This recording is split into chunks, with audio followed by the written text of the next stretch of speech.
Yes. I did. I got one thing right. I am LV, and this. Who are you? This is Jenna. Right. My surrogate mother is what I like to call her. But anyway, are you picking bugs off of me? Thank you, girl. Yes, I gotta show good face. I think that one had legs. Is that a little beard here or Yes. something? You just want to be nice? Yes. This week's topic is sexual attraction in the transgender community. Right, So, not transsexual. transgender. I had to be very careful with that because we want to, you know, cover more ground. The umbrella. Than just the umbrella. It's pretty sunny out. We probably need an umbrella right now, but it's a good thing that we're under an umbrella. Right.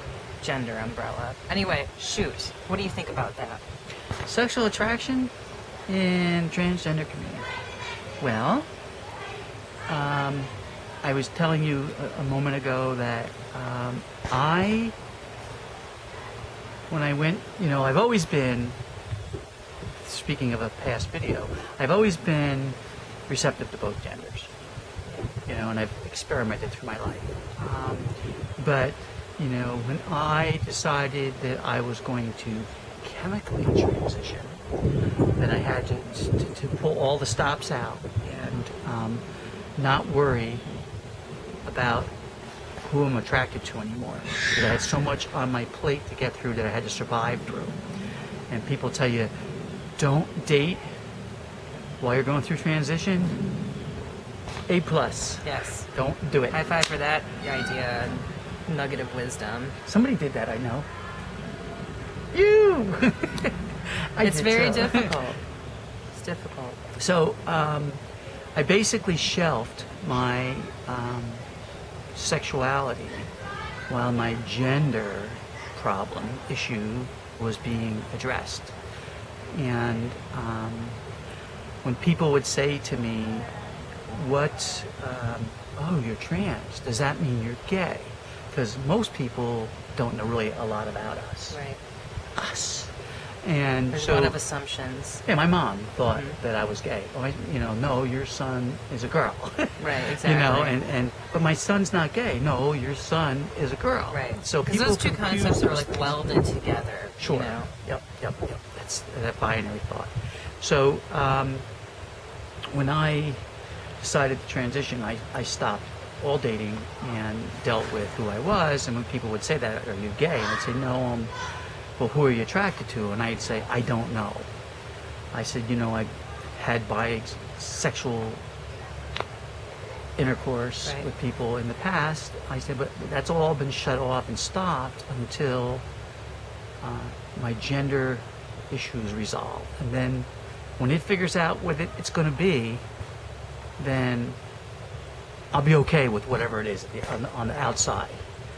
So that's kind of like the direction that I took with my attractions, but I shelved them during that transitional period. I did date briefly another trans. So while your life girl was in transition chemically and medically, you were maybe a little bit less certain about everything outside of just the transition. Like, I don't know, like, I can barely do my taxes. I am just focused on getting this, and this done, and really becoming my authentic self. We'll come back to that later. Because it can be a confusing time, you know? I found myself being a lot less sure, sexuality-wise, and most of anything in life during, you know, my chemical transition and when I was between, you know, surgeries and stuff like that. Which is awkward, that period in between. Absolutely. That's why it's called puberty, the second puberty, because it's your awkward phase again. And I have the photos to prove it. For me, sexuality, I was so sure of my sexuality before I started transitioning. At the time, I was perceived gay male. And I was like, okay, well, this is what we call it. You know, I'm different, and I know that I'm attracted to men, and this is that's the only thing I know. So, okay, fine. And I was so certain, I had a high sex drive, and I was so certain about my sexuality, and then I transitioned, and I was still certain about my sexuality, and then I had my GCS, and all of the wonderful chemical changes that go inside your body when you really don't have those organs that create testosterone. And my life changed after that, and my sexual attraction is totally different. It was, the way that I look at it now is it was almost infantile. Not beforehand. It was, and now I think I'm a lot like you, where I love that person. It's not about fucking anymore. It's more about. Am I allowed to say that? Do we have to can that one? All right, do it to retake. It's not about fucking. Okay. It's not about fucking. Oh, damn it! Don't fucking swear. Anyway, Okay. Anyway, so it's not about that. It's really, and I'm not just saying this because it's like the PC thing to say, but really, it's about connecting with a person. And Right. and I'm not on a spectrum. You look at sexuality on the Kinsey scale or whatever. I would say that I'm more on the heterosexual female side of things. But I like, I'm a humanist. I love people. So you're attracted to men still? I am attracted to men. Well, here's what I do know. I don't find myself being sexually attracted to females. Sorry, girls, you're out. But, but would I ever, I'm dating someone right now, but would I ever in the future date somebody that was female? I don't know, maybe, but before it was absolutely, men all the way, no, it was completely different. And now I'm just kind of like, well, I love the person. Are you asexual now? I still get it on. But there's a little She's bit of hot, heat. There's a little spicy bit of mama. heat in the kitchen, but honestly, after a 10-hour day at work, I'd rather roll on over and go to sleep.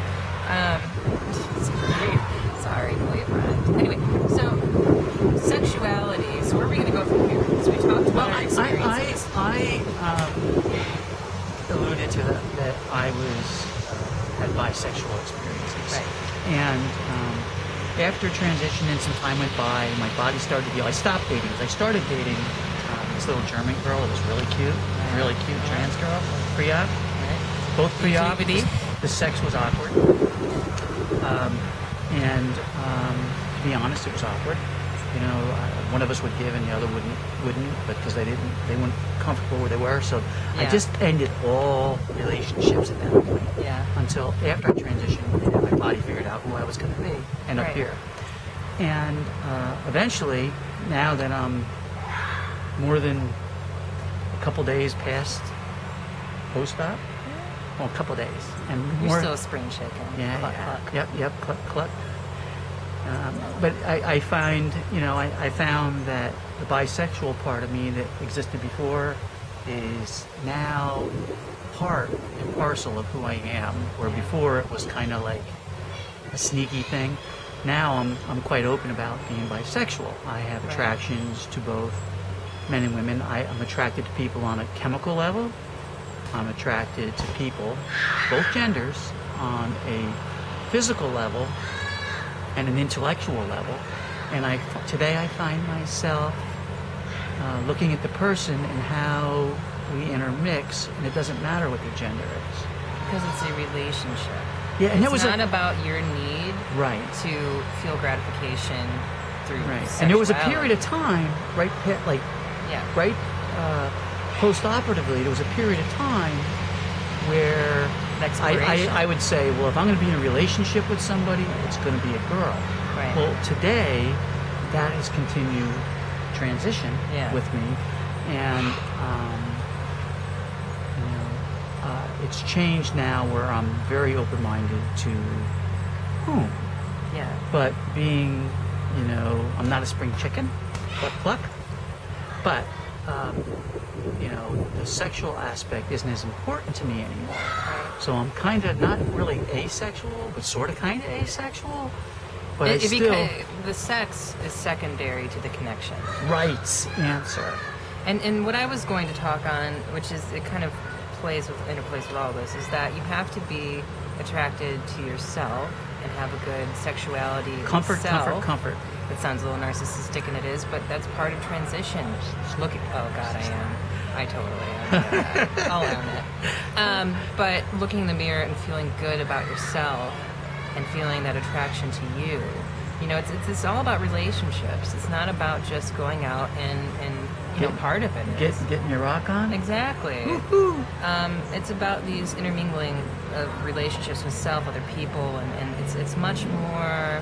There's just more spice in the gumbo. There's many different pieces and layers. So, would you consider poly at all? Because there's a lot of people that are trans that dabble in the swing world. Absolutely. After my GCS, I wanted to have experiences and that were just sexual experiences. I didn't want to have Connections? relationships. No connections? No connections. I just wanted to go out there and test drive my new equipment. And it was, honestly, what happened is, it was nice, don't get me wrong, sometimes. And I did the swinging thing.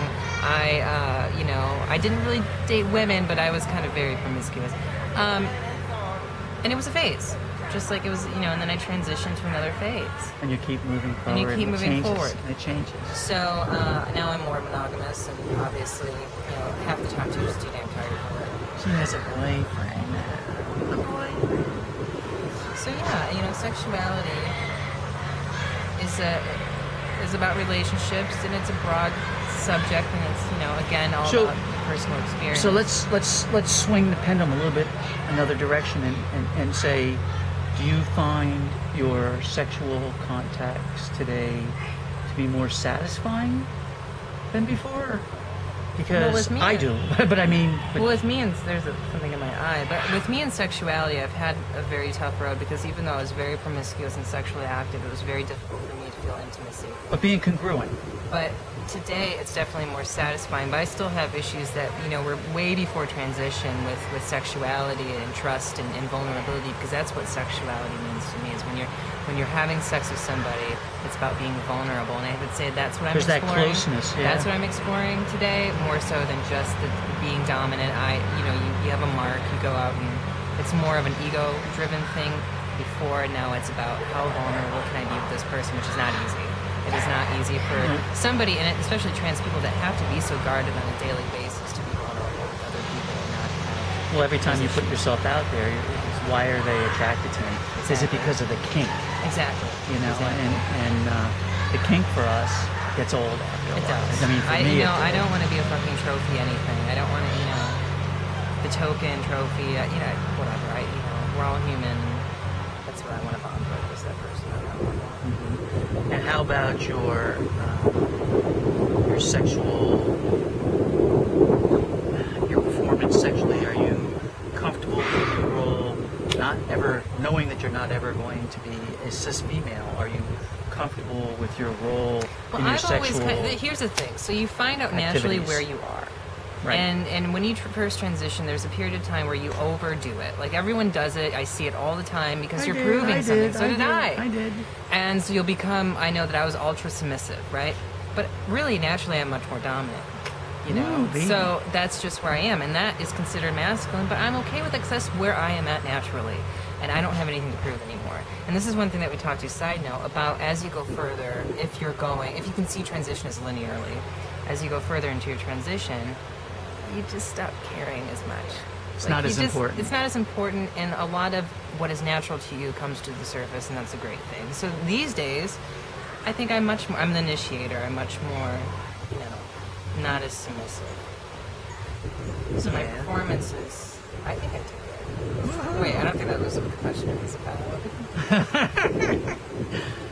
But when you put the fruit away and everything, and all the toys and everything. Yeah, exactly. The whip. When you stop talking to them a little. You just have to make sure when you hang a swing that you get it into a stud. And I'm not talking about a stud. I'm talking about one in the ceiling, because it will fall down if you don't. Oh my. So I'm not sure whether we filled the void on this topic or not. Yeah. But life's about just making stabs at it and trying to, you do the best you can. Do the best you can. But you haven't. Yeah. But if you're thinking that if you take sexual dysfunction, thinking that a transition is going to solve sexual dysfunction on the backside, then you're going to be sadly mistaken. My issues with intimacy have followed me through transition. The other side. Absolutely. Right. A lot of your issues will follow you through, and you think they're gone, and then, Yeah, this is not the cure-all. No, Transition's absolutely not. The cure-all And wait, please, PSA moment. Like, if you're fresh out of GCS, I'm just talking for the girls out there, don't do it like 2 months afterward. I did that. Oh, you bleed. It's bad. I still have the scars to prove it, which I would show you, but this is not that kind of a show. Hold on, I'll get the camera in a position. I know. This is gyno moments.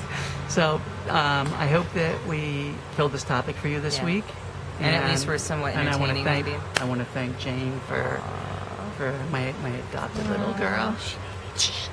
I wanted to thank her for agreeing to jump in on this. And the same favor for you. Oh, thank you. Bugs?